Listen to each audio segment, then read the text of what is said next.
ఇప్పుడు ఏది ఎక్కడ ఉంది 15 లక్షలు కూడా ఎవడు కొంటలేడు, కొన్నటోడు లేడు, అమ్మేటోడు లేడు, 15 లక్షలకు పడిపోయింది. నేను చెప్పేది కరెక్టేనా? పడిపోయింది. ఎందుకు పడిపోయింది? నడిపేటోళ్ళకి నడపత్తలేదు. ఎందుకంటే పాజిటివ్ పాలిటిక్స్ చేయాలి. కేసీఆర్ గారు ఒక పని చేతులు 2 పనులు చేయాలి. కేసీఆర్ 2000 పెన్షన్ ఇస్తే 4000 పెన్షన్. కేసీఆర్ మున్సిపాలిటీ 25 కోట్లు ఇస్తే 50 కోట్లు. నీ అట్లా చేసి గెలుచుకోవాలి ప్రజల మనసు. కానీ ఈయన ఎట్లా ఉంటావు? కొత్తగా ఇల్లు కట్టు లేదు, ఉన్నాయి ఊళ్ళో కొట్టాలన్న చక్కర్లు అడిగింది. మొత్తం హైడ్రా అదే ఇంకేదో కథ, ఇంకేదో పెట్టి మూసి ఉన్న ఇల్లు గులగొట్టాలి, పేదోళ్ళ కొంపలాగం చేయాలి.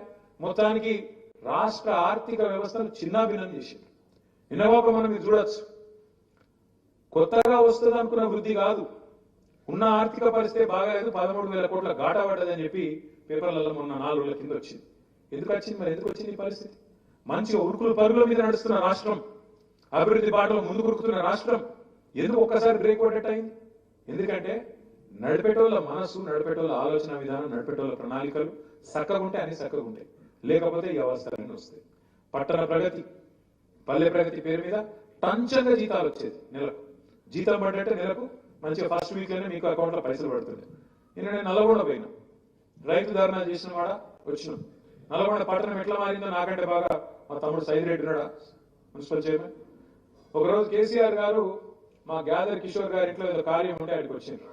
వచ్చిన తర్వాత చూసి వెంటనే జగదీష్ రెడ్డి గారికి నాకు ఇద్దరికి ఫోన్ చేసి, ఏం చేస్తున్నారా మీ ఇద్దరు?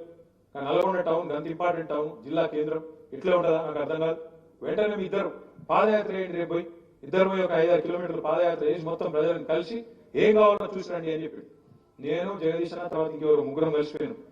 పోయి కలిసి మొత్తం భూపాల్ రెడ్డి గారు మా ఎమ్మెల్యే ఆ రోజు అందరం కలిసి 5-6 కిలోమీటర్లు పాదయాత్ర చేసి ప్రజలను అడిగి ఆ చుట్టుపక్కల ఉండే షాపులు వాళ్ళు వీళ్ళు అందరిని అడిగింది ఏం కావాలో మరి ఇట్లా కేసీఆర్ సార్ పంపిండు, ఏం చేయమంటారు మాకు, మీకోసం ఏం చేయమంటారు అంటే, సార్ ఫస్ట్ ఈ రోడ్లు బాగా చేయండి అన్నారు.